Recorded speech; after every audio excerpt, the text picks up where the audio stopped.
Some people say that PMCs and mercenaries are the exact same thing. This is simply not true. In this video, we're going to explain the difference between a PMC, which is a private military contractor, and a mercenary. We're going to show you the differences, the similarities. We're going to look at the definitions, and we're going to end this debate once and for all, because there's people out there that are not very knowledgeable or educated in this matter who believe that PMCs and mercenaries are the exact same thing. They are not. So let's get started. Let's start with the PMC. A PMC is a business that provides military-related services to governments and private institutions. The services they provide is security, training, construction, repair, combat operations, and be careful with that, intelligence gathering, planning, and even basic services like logistics and admin work. The costs. It's expensive in the short term, but cheaper in the long term, because governments do not provide the training, uniforms, weapons, retirement, disability, and other costs like it does for military personnel. Engagement in operation. So they have strict rules of engagement. It's like worse than the military. It's only self-defense and no offense operations whatsoever. Motivation. People who become PMCs usually do it out of patriotism, money, way of service to country, experiences, and a sense of purpose after leaving the military. Here's another definition of a PMC by the Warsaw Institute to reinforce what a PMC is. Their focus is security and defense operations only. My time as a PMC was protecting military and government facilities, personnel, and civilian contractors. I was not allowed to go outside the wire in places like Afghanistan. I could not operate with military forces on offensive operations. Even if our base was attacked, which it was many times, I can only act in self-defense. But if I shot someone, I would have to return back to the States to be investigated there instead of doing it in a very corrupt Afghan justice system. World governments and organizations have gotten together to keep these companies in check. No criminal offense is done by these companies except in times of human error, accidents, or an act by a mentally ill employee. Alright, let's talk about mercenaries. Here in front of you is 3 definitions of what a mercenary is. Number 1, one that serves merely for wages. 2, a soldier hired into foreign service. And 3, a mercenary, often referred to as a soldier of fortune, is an individual who takes part in military conflict for plausible personal profit, with a binding contract for an employer and not their homeland. So they're not loyal to their country, to their homeland. That's the big difference between a PMC and a mercenary. Just remember that. And the mercenary is more focused on personal profit. Similarities. Number 1, both come from the military or security backgrounds. And when I say security backgrounds, that also includes police officers. Number 2, both operate in dangerous environments and may participate in violence. Number 3, PMCs and mercs use weapons and make money off conflict. So essentially, if there's no conflict, there's no crime, there's no use for PMCs and mercenaries. Both of them need war. Both of them need conflict. Both of them need crime or violence occurring in order to get hired to fulfill a position and to solve issues such as establish security and protecting people and so on. Now let's look at the differences. Number 1, PMCs are legal internationally. Mercenaries are not legal. They're banned. This was banned in the UN Mercenary Convention in 2001. Number 2, mercenaries operate in the shadows and follow no laws nor ethics. PMCs are tracked by the government or governments and must follow regulations and laws. Number 3, mercenaries participate in offense combat, while PMCs operate on the defense. Number 4, PMCs are loyal to their own country.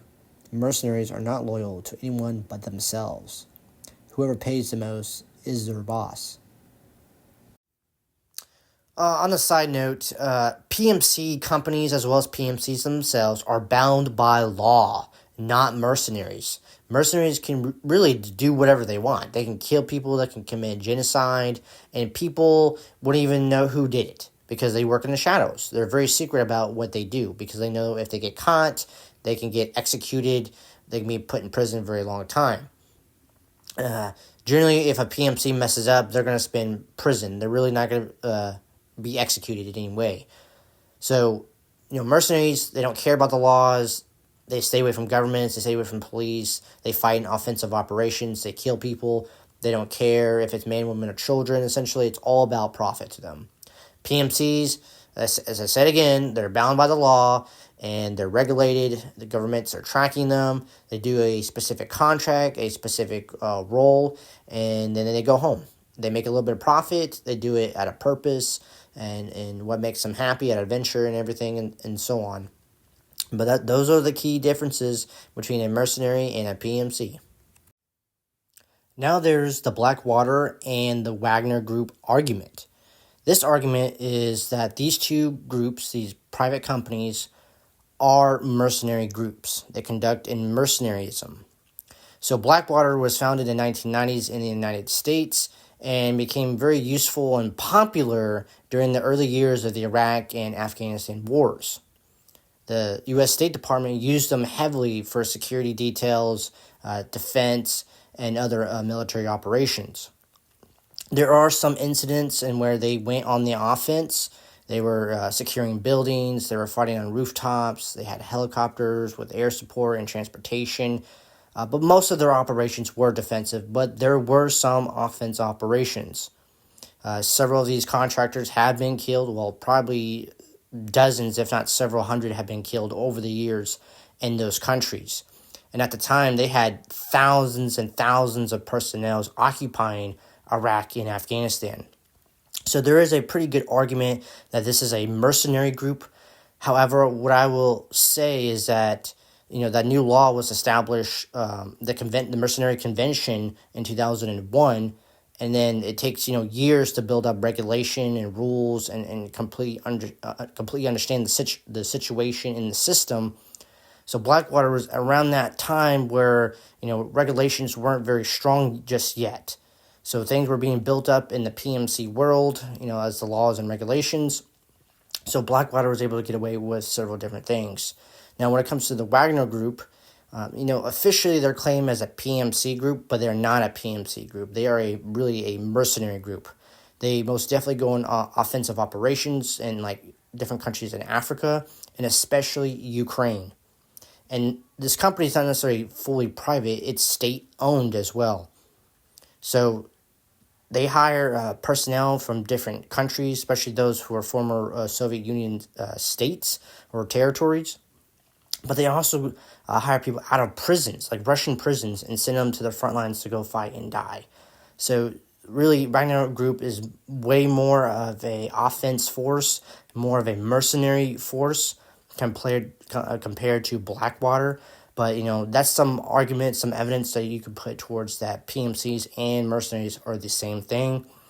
They're not, but those two companies are a good argument that people can say. Now, let's summarize what I just said. PMCs are legal. They are allowed to operate. They don't conduct offensive operations. They conduct only defense and security operations. Now, Blackwater has been argued that it's a mercenary group, even though it's a PMC. We just have to remember that was the early stages of the new law that was created to ban mercenarism, and the PMC world was under its construction, and the foundations were being built up. So Blackwater was able to, slip through the cracks in certain operations and so on. Wagner Group, as a current mercenary group, they are not a PMC group. They do conduct offensive operations, and they fight and kill people all over the world.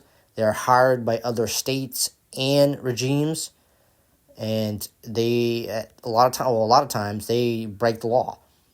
So they're not only loyal to the Russian state, they're loyal to anyone who pays them really well. And currently they're fighting Ukraine under Russia, but they're fighting and killing people on the offense. They're going into enemy territory, and they're conquering, they're destroying, they're killing. And, everyone needs to understand there's a difference between the two. There's people who are going to continue to argue with me that there's no difference. I know how it is. But please do your own research. Please understand the difference. And if you have any questions or you think you know something, please put down in the comments. I encourage you guys to subscribe and prepare for our next video.